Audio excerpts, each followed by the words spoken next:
In West Virginia folklore, legend tells of a large gray winged creature with glowing red eyes that was seen by multiple eyewitnesses from November 15th, 1966 to December 15th of 1967 in the Point Pleasant area.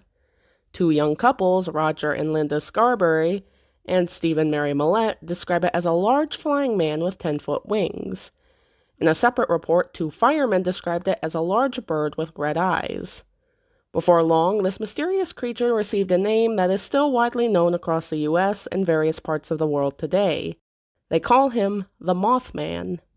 Today, well over 50 years after the first reported sightings of the creature, the people of Point Pleasant still speak of, and, in a way, love their local legend.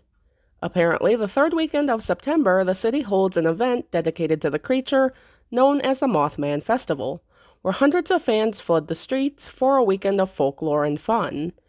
A 12-foot metallic statue of the Mothman created by a local artist was erected on 4th Street, and you can find the Mothman Museum on Main Street in Point Pleasant as well.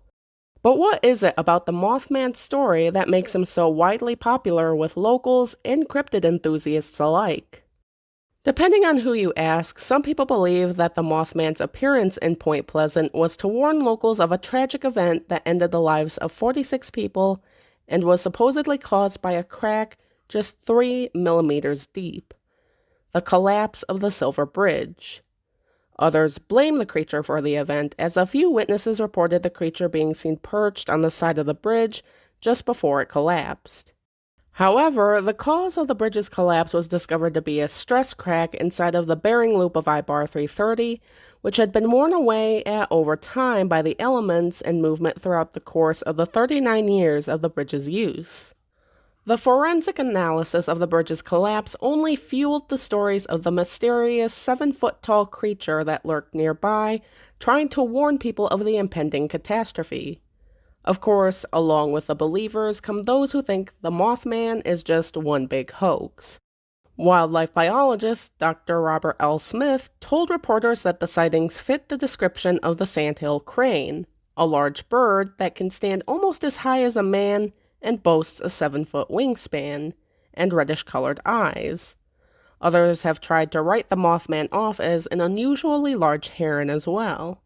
The belief that the Mothman is only a hoax is only fueled by notes of the creature being covered in popular press that is known for reporting on sightings of UFOs, claiming that a military storage site was the creature's home, and that while at least 100 people claimed to have seen the Mothman, there were many more who were quoted saying they were too afraid to report their sightings, but also failed to quote identifiable persons with substantial evidence that would be willing to share their stories. However, recently, sightings of the Mothman have begun resurfacing, starting in 2011 and peaking in 2017 in Chicago.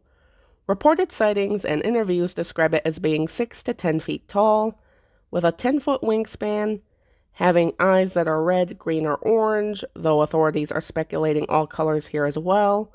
And people have also described the creature as having fur, leathery skin, bat-like wings, and no neck. At this time, it's unknown by cryptozoologists as to whether the Chicago Mothman, as it's being called, is a subspecies of West Virginia's Mothman, the same species, or just another crane or heron being mistaken for a cryptid. Regardless, whether the Mothman is real or just a viral hoax, this creature and its story continues to captivate the minds of monster and mythology enthusiasts to this day. In 1975, John Keel wrote a book, which was later adapted into a film in 2002, called The Mothman Prophecies. The book tells of Keel's investigation into the sightings of the Mothman and combines the accounts with theories about UFOs and a wide variety of other supernatural phenomenon. So if that sounds like something that interests you, read the book and watch the movie in that order.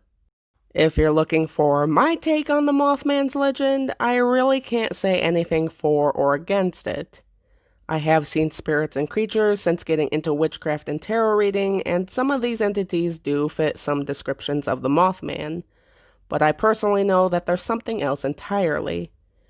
Do I think it's possible that there's a 7-foot winged creature with red eyes out there that once tried to warn people or potentially even caused one of the biggest bridge disasters in U.S. history? I mean, maybe. If we've only discovered like 10% of our world's oceans, then I can only imagine what we have yet to discover on dry land, let alone the skies. I'll leave it up to you to decide what to make of this mysterious creature. That's all I have for this video, you guys. Thank you for watching. I'm sorry I've been gone a while and not keeping up with the special. Turns out trying to post videos daily can be pretty exhausting. So for the rest of this month, I'll just be taking it easy and try to not work myself into an early grave and just cover any remaining topics when I get to them for the rest of this month. Let me know what you guys thought of this video, and I'll see you in the next one. Bye-bye.